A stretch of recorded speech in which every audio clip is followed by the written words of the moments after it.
I was saying y'all, your boy Rico from Street Scores, and wow, man, this is crazy. I mean, of course, nothing was a lock. Adam Schefter was warning us, but I really thought that Ben Johnson was going to end up being the Washington Commanders head coach, man. They got me. I would have lost some money, man. I ain't even gonna lie to you.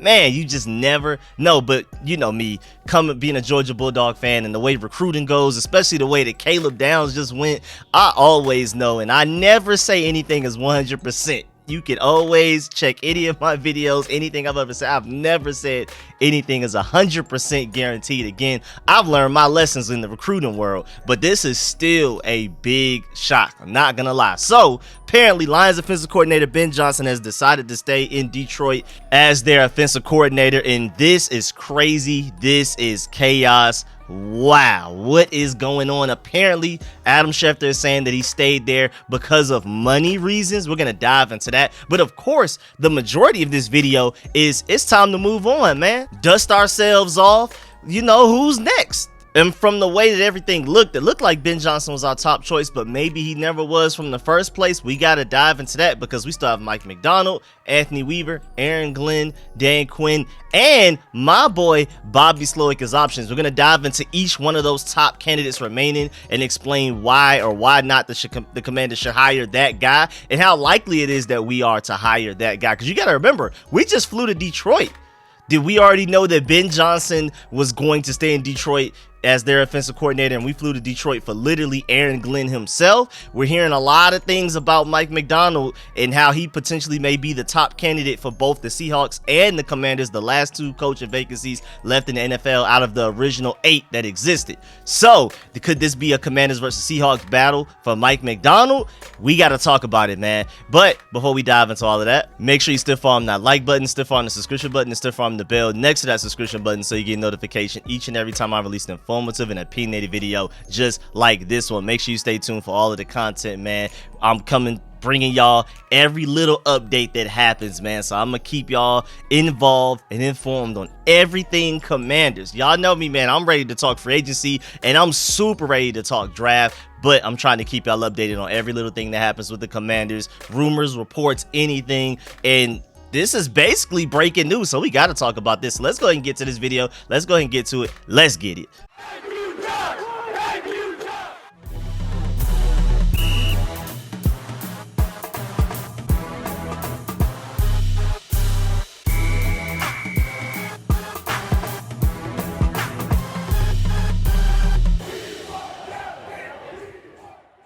All right, so first of all, we got to talk about the fact that Adam Schefter seems like he knew, man. Like, he foreshadowed this. He alluded to this yesterday when he was on Pat McAfee's show. He said, quote, "I will bet you at minimum one of those is not right, maybe both," unquote, when talking about Ben Johnson being a lock to the Washington Commanders and Dan Quinn being a lock to Seattle. Again, I would have bet money that we were going to hire Ben Johnson as our head coach, but I never, ever said it was 100% a lock. We talked about the fact that other people may have said that, but I already know, again, I've been burned by recruiting enough as a Georgia Bulldog fan. If you can see the scars on my heart, as any college fan out there, if you're a Georgia Bulldog fan, if you're an Ohio State fan, Alabama, any of y'all know when it comes to recruiting, nothing is done until it's pen to paper. Caleb Downs was already filling out his transfer papers and he was already like filing for like housing. He was looking at campus housing. He was literally doing all of his paperwork to actually enroll in classes and things like that. And Ohio State came in with the offer that he couldn't refuse at that much of a last second. So I already know nothing is done until you have pen to paper. But this is still, I'm not going to sit here and act like this is still not absolutely shocking, even from my point of view. And Deanna Rossini has just reported that Ben Johnson has made the decision to stay in Detroit. For weeks, this option was always on the table, and the Commanders knew they weren't a lock and have been operating with this information. So I'm happy that the Commanders knew that they were addressing the situation, they were approaching the situation in a way that, man, nothing is for certain. Even though Ben Johnson may be our top candidate, even though we don't absolutely know that for sure, but from all of the reportings I've heard from everywhere, it seems like that he was. So maybe the Commanders are disappointed, but either way, the Commanders have approached this with the philosophy that, man, we still need to interview everybody because you never know what may happen. So apparently the Commanders were prepared for this. So did they know this before this happened? Did they know this like since this morning? Did they know this since a few days ago? Who knows? This is really interesting.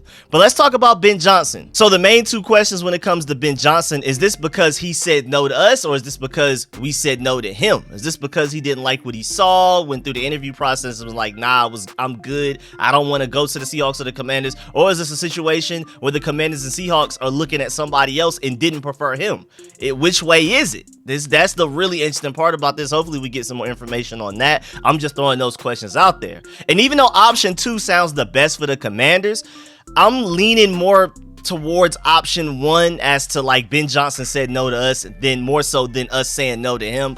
I'm not sure though, but I still firmly stand on the fact that the Commanders are an elite head coaching landing spot. But maybe Ben Johnson just doesn't see the vision. Maybe he isn't the leader that Adam Peters said he wanted, you know, because Adam Peters said in his press conference, his initial press conference weeks ago, that leadership was going to be like the main thing they're looking for in a head coach. And Ben Johnson is an absolute genius when it comes to the offensive side of things, but maybe he wasn't the leader that Adam Peters was looking for. You literally never know. But again, I stand on the fact that the Commanders are a top landing spot. So whoever we still really want, I think we could potentially land that guy. Even though Ben Johnson not seeing the vision is crazy, because I felt like he didn't even necessarily get out schemed against the 49ers. I just feel like the 49ers just had more talent. At the end of the day, playmakers are gonna make plays. Doesn't matter how great of a coaching staff you have. At the end of the day, if the other team just has better players, it's not much you can do. You can tell that the Ben Johnson Lions came in with a great game plan the way they got up 24-3, and then eventually Kyle Shanahan, being a great coach that he is, of course, but eventually just the talent took over. The 49ers are just better on paper than the Lions, and playmakers made plays. That's what they do. That's what all pro and Pro Bowl talent can do for a team. And so I'm just shocked that Ben Johnson, knowing that Adam Peters helped build that team that just out-talented him, I don't know why he wouldn't want to take his coaching and his genius and then put that together with Adam Peters' talent evaluation and team building to form just a juggernaut of an NFL team. I'm shocked he passed up on that, even if it is for money, which takes me to the next point. Now I'm seeing reports that Ben Johnson asked for way too much money, and that is like, wow. Adam Schefter literally tweeted, Ben Johnson was not the head coach and lock that people thought, and his asking price spooked some teams, which is crazy, man. I mean, he might be the first offensive coordinator to turn down head coach opportunities consecutive seasons. Not get them, but to turn them down, where there's clearly teams that are willing to give it to him. He's like, nah, I'll stay here as an offensive coordinator rather than taking more money, more power, more control to be a head coach elsewhere. I mean, to turn down more money as a head coach out of hopes of getting even more money as a head coach is pretty crazy. That's literally hustling backwards. Because, like, are you getting a raise at Detroit or something that we just don't know about? Are you about to get paid the money that you were looking for as a head coach to be the offensive coordinator for the Detroit Lions? You must be getting a crazy raise if that's the case. I'm just not understanding. Because he's already lost out on 2 years worth of head coaching money at this point versus the offensive coordinator money that he's get out of wanting more money. That's literally hustling backwards. I'm not understanding that. So maybe that whole report about him wanting like 10 to 15 million per year, maybe that was actually true. This is crazy. And shouts out to JP Finley and Craig Hoffman for bringing up these points, which completely coincide with what I was thinking. Gotta at least wonder if Ben Johnson realized that he wasn't getting the Commander's job and decided to pull out before that became reality. So again, back to option 2, like I said earlier, maybe it's more so of a situation where the Commanders don't want him than he doesn't want the Commanders, which is really interesting. I have no idea what's going on. I don't know either way. Again, I feel like it's more so Ben Johnson, for it being money, whatever, chose to say no to us rather than us saying no to him. But JP Finley brings up a great point that it could be the other way around from what he's hearing around the league. And then Craig Hoffman said, this theory makes the most sense of anything. Otherwise, this is the most principled, dedicated man in the NFL in a way that we have probably literally never seen before. I completely agree. Number 2 looks the best on the Commanders. Number 2 option makes the most sense, but for some reason I do feel like he said no to us, but we'll see. Hopefully we get more information when it comes out. Also, JP Finley brings up a great point that maybe his interview went terribly. We're hearing all of this great news about Mike Macdonald being the best interviewer of this hiring cycle so far, and we haven't heard any such news about that from Ben Johnson. And again, Adam Peters has specifically said how important the interview process is going to be. X's and O's are great, but when it comes to leadership and how you voice yourself, how you present yourself, and all of that type of stuff, how you interview, that's going to be very important. They've already said that, and maybe Ben Johnson just sucks at interviewing. Maybe it could be something that simple. But well, at least now we don't have to deal with an Eminem diss track. Maybe that's what scared Ben Johnson to stay. Maybe forget the money, forget the Commanders not wanting him, maybe forget him not wanting the Commanders. Maybe that Eminem diss track, the potential of that coming out, scared Ben Johnson enough for him to just go ahead and stay in Detroit to avoid the diss track. That's hilarious. But also, Craig Hoffman brings up a great point. I completely agree. Now, of course, this is way less than ideal, but this is not a disaster. There are still a lot of top head coaching candidates out there for sure. So let's get to them. First of all, let's go ahead and start with Aaron Glenn. Let's go ahead and get him out the way, because remember, the Commanders flew all the way to Detroit.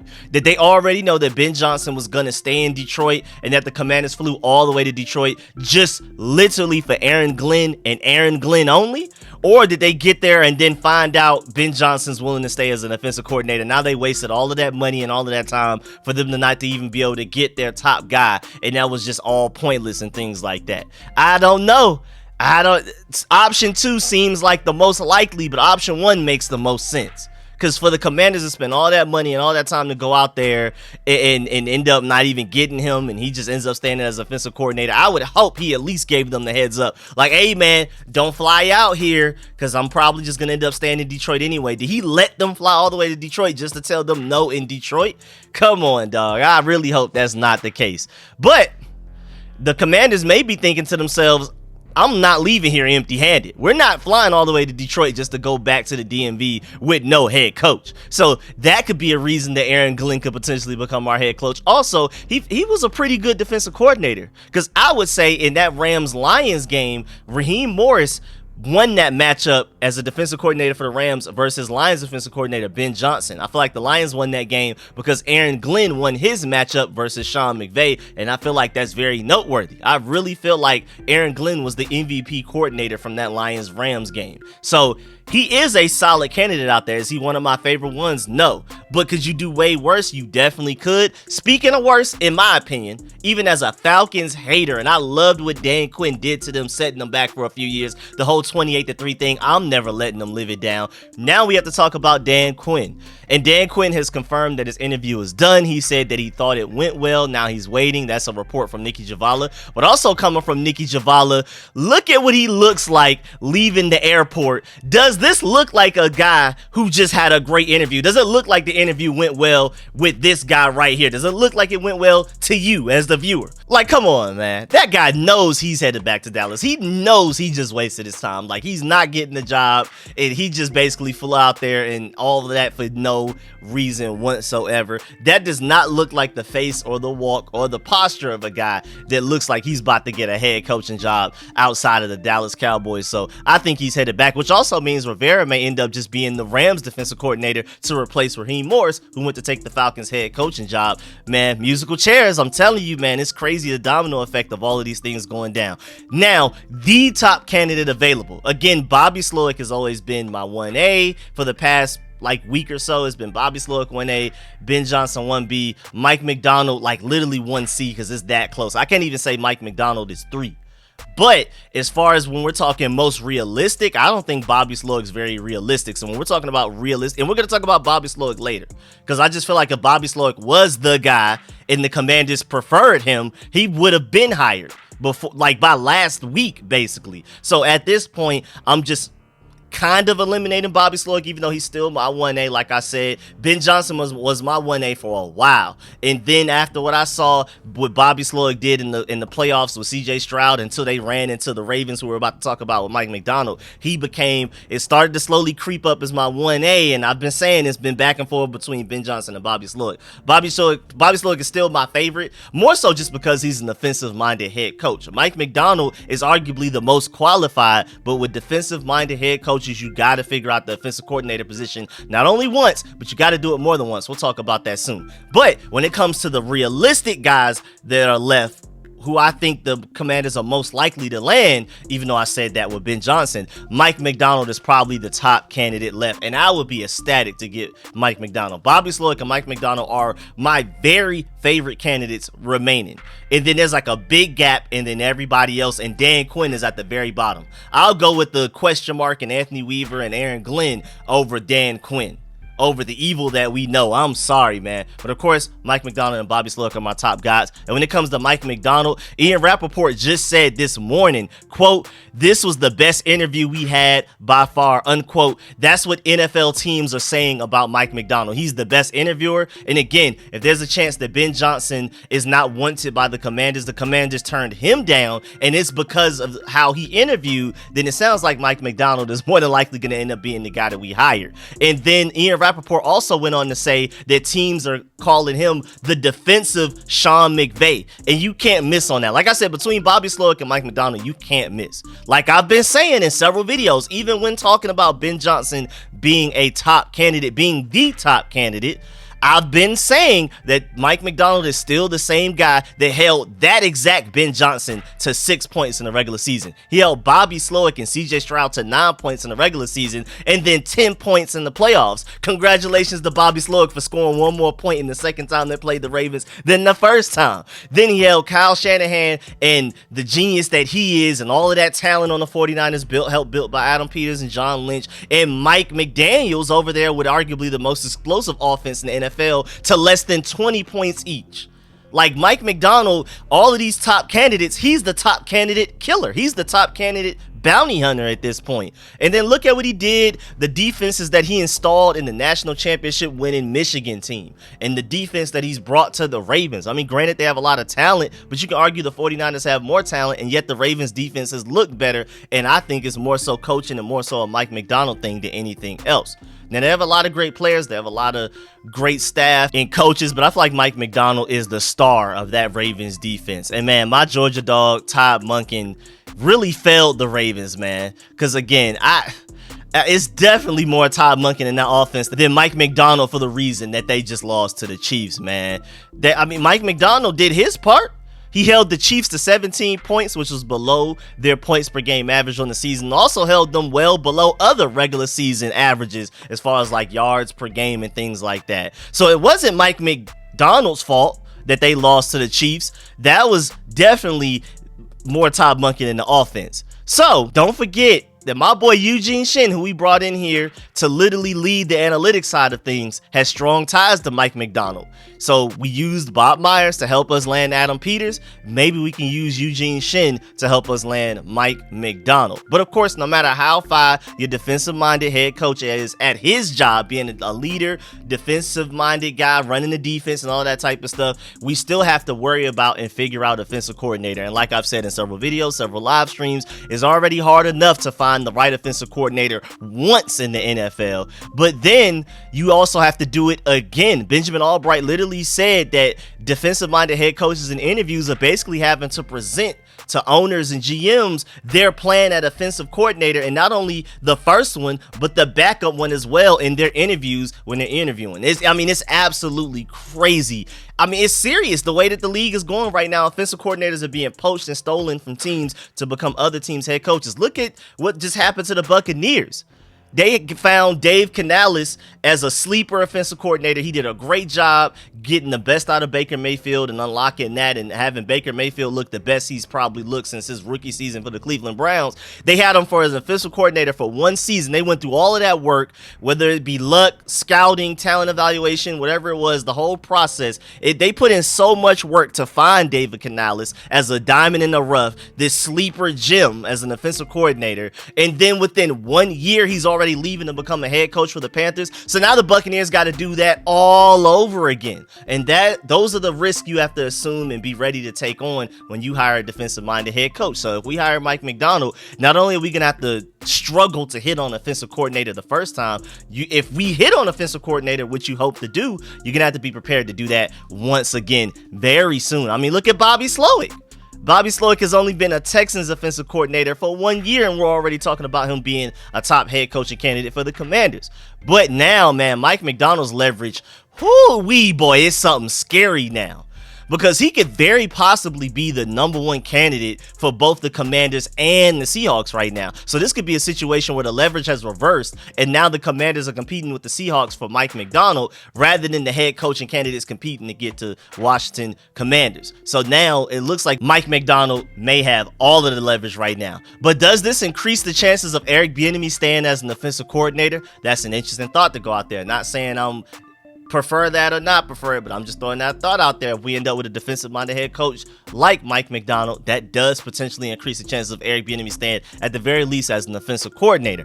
Now moving on to Bobby Slowick, like I said, he was my 1A for like the past week and a half, 2 weeks. Ben Johnson was my 1B, but again, Ben Johnson just seemed like the most likely.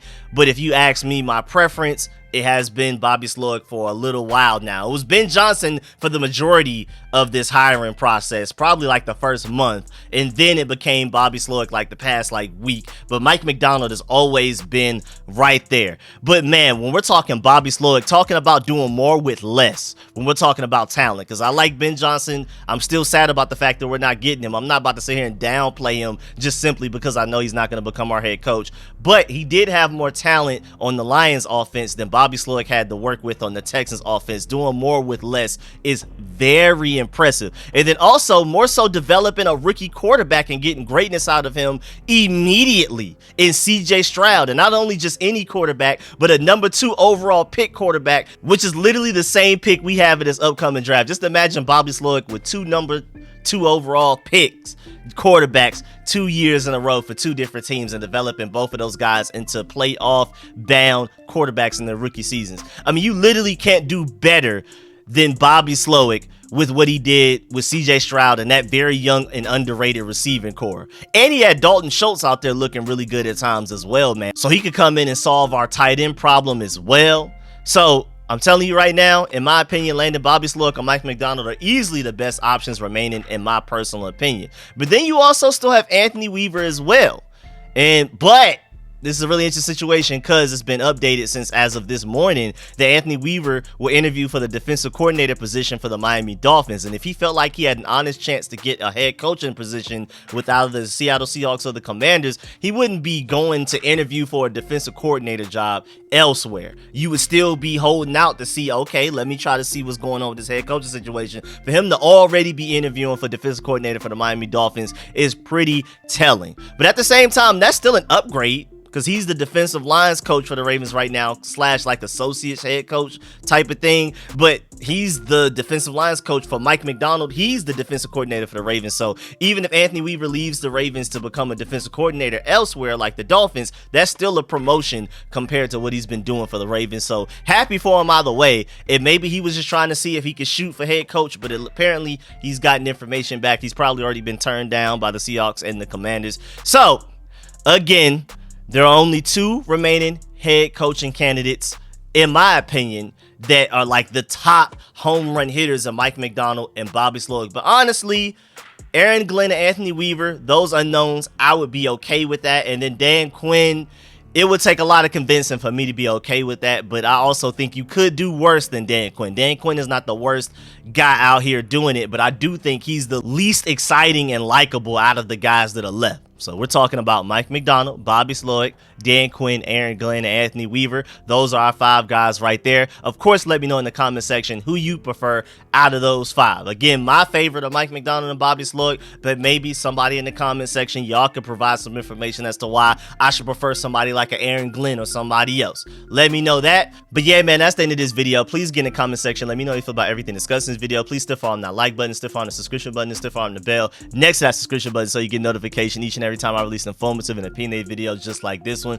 I apologize if I got any of y'all hopes up way too high and then now it's like a letdown. I really apologize. I've just been reporting everything that I'm hearing and things like that. So I am sorry for that. Make sure y'all stay tuned. Keep y'all updated on everything going on because you never know, man. Maybe we decide to hire our head coach immediately tonight. Ben Johnson says no. On to Mike McDonald or Bobby Slowick tonight or something like that. You never know. So I'm gonna keep y'all updated. Make sure y'all have that bell next to the subscription button hit. So as soon as I release a video, you will get a notification immediately. And also just stay tuned because we're doing film sessions for a lot of draft prospects. We're gonna start doing free agency stuff, everything, man. So stay tuned. I'm gonna catch y'all later. I appreciate y'all.